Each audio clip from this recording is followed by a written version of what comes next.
आपण पानिपतचं स्मारक उभारतायत, कौतुक आहे आपलं.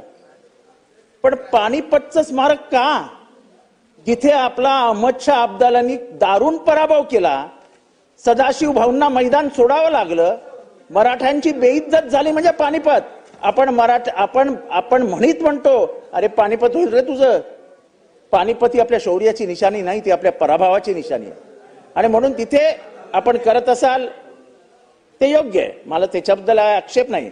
पण पानिपतचं कुठलंही स्मारक ही पराभवाचं आठवण करून देणारं स्मारक आहे. कारण का पानिपतमध्ये मराठे जिंकले नाही तर त्यांचा दारुण पराभव झाला.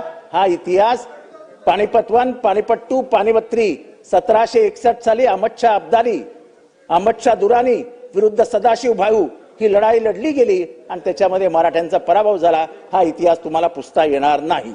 एक पानिपतच्या संदर्भात मी आपल्याला फक्त एवढंच निदर्शनास आणून देतो की इतक्या वर्षामध्ये पानिपतच्या लढाईला सातत्याने आपण म्हटलेलं आहे की ही आमची शौर्याची लढाई आहे. याचं कारण काय माहिती आहे? पानिपतच्या लढाईशी किंवा अहमद शाह अब्दालीशी मराठ्यांचा काही संबंध नव्हता, काही नव्हता.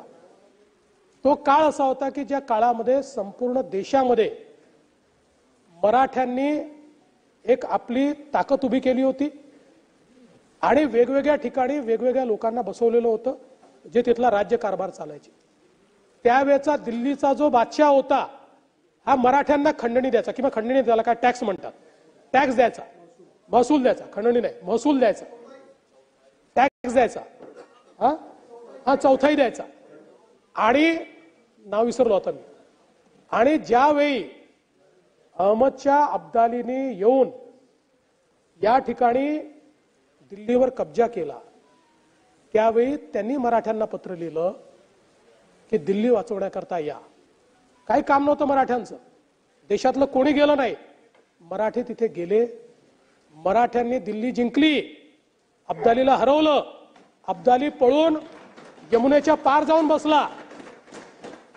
यमुनेच्या पार जाण्याची तयारी देखील मराठ्यांनी केली. त्या दरम्यान अहमद शाह अब्दालीने मराठ्यांना एक पत्र पाठवलं आणि त्या पत्रात त्यांनी म्हटलं की तुम्ही शूर आहात, तुम्ही वीर आहात, मला तुमच्याशी लढायचं नाही, आपण समझोता करू, तुम्ही हे मान्य करा, पंजाब, सिंध आणि बलुचिस्तान हा माझा प्रदेश राहील आणि उरलेला भारत हा मराठ्यांचा हे मी मान्य करतो.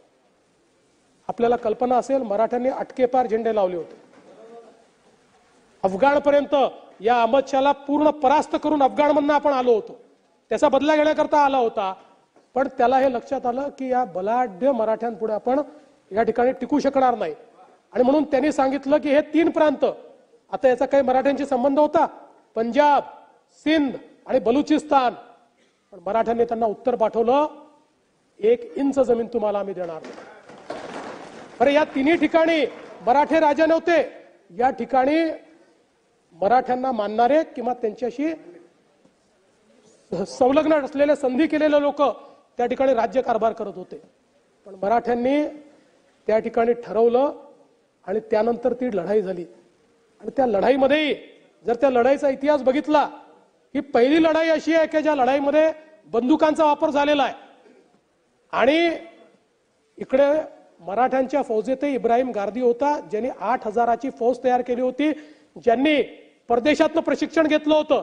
आणि तिकडे अहमद शाह अब्दालीकडे मोठ्या प्रमाणात अफगाण, इराण, तुर्कमेनिस्तान, अझरबैजान, उझबेकिस्तान अशा सगळ्या ठिकाणचे जे मर्सनरी ज्याला म्हणतात, म्हणजे ज्यांचं जगण्याचं साधन लढाई आहे, अशा प्रकारचे सगळे सैनिक त्याच्याजवळ होते. आणि लढाई जेव्हा सुरू झाली त्यावेळेस गोलाची लढाई आपण करत होतो, नवीन फॉर्मेशन केलं होतं. या नवीन फॉर्मेशनपणे मराठे या स्टेजमध्ये होते की आता ही लढाई त्यांच्या बाजूनी आहे, जिंकले होते मराठे. आणि त्यावेळी 2 चुका झाल्या. म्हणजे खरं तर मराठे कसे लढले माहितीये? भाऊबंदकी होती, मराठ्यांना मदत आली नाही, त्यांची तर सोडा, पण ज्यांना मराठ्यांनी मदत केली त्याही देशातल्या राजांनी 1 पैशाची मदत त्यांना केली नाही, तरी मराठे लढले, स्वतः करता नाही. या भारताकरता ते लढले. हे 3 प्रांत भारतात राहिले पाहिजे याकरता मराठे लढले. आणि दुर्दैवाने ज्यावेळी सदाशिवराव भाऊंना असं लक्षात आलं की विश्वासराव घाया झाले, सदाशिवराव हत्तीवरनं खाली आले त्यांना बघण्याकरता, ही कदाचित सगळ्यात मोठी चूक होती. आणि त्यानंतर म्हणजे मल्हारराव होळकर असतील, शिंदे असतील, एक एक असे लढवय्ये होते की ज्यांनी दाणादाण करून सोडली होती. पण दुर्दैवाने त्यावेळी हे जे फॉर्मेशन होतं गोलाचं ते आपण तोडलं.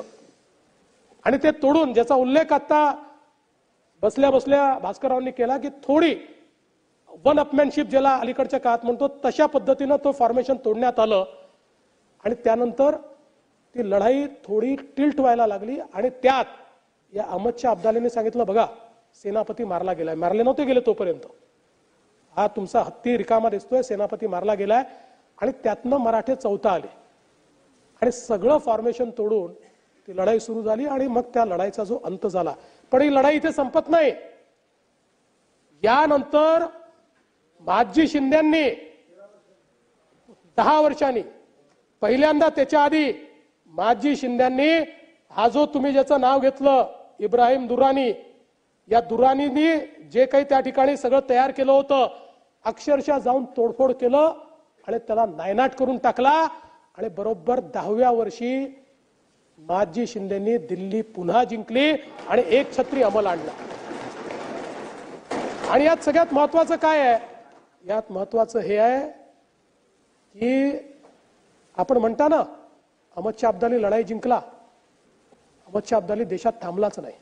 खरं म्हणजे ही लढाई जिंकल्यानंतर तो भारताचा अनभिषिक्त राजा झाला होता. पण मराठ्यांनी त्याचे हौसले इतके पस्त केले होते की पानिपतच्या लढाईनंतर तो आपल्या गावी परत चालला गेला. त्याने त्याच्यानंतर लढाई केली नाही. आणि म्हणून पानिपतच्या लढाईला मराठी माणूस कधी, ते शल्य आमचं आहे, पण कधी पानिपतच्या लढाईमध्ये आमचा पराभव झाला असं आम्ही मानत नाही. त्या पानिपतच्या लढाईमधनं ऊर्जा घेऊन महादजी शिंद्यांनी पुन्हा एकदा या संपूर्ण भारतामध्ये छत्रपती शिवरायांचा भगवा झेंडा हा दिल्लीवर लावला आणि भारतात मराठ्यांनी पुन्हा एकसंघ राज्य स्थापन केलं. आणि म्हणूनच ही मराठ्यांच्या शौर्याची लढाई आहे. स्वतः करता लढले नाहीत, या देशाकरता मराठे लढले. आणि म्हणूनच या ठिकाणी आमच्या शौर्याचं स्मारक हे तयार झालं पाहिजे.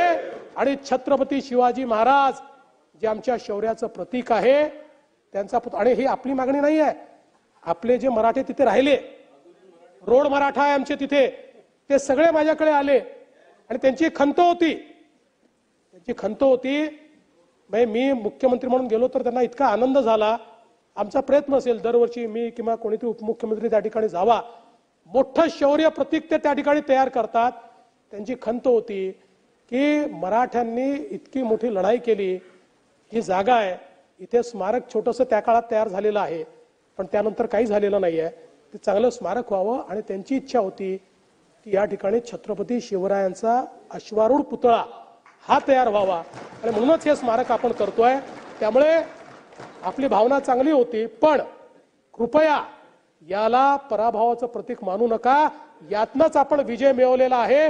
मराठे विजयी झाले आणि हा देश एकसंघ ठेवलाय. आणि म्हणून आपण या ठिकाणी हे स्मारक करतोय. एवढंच मी आपल्या निदर्शनास आणून देतो.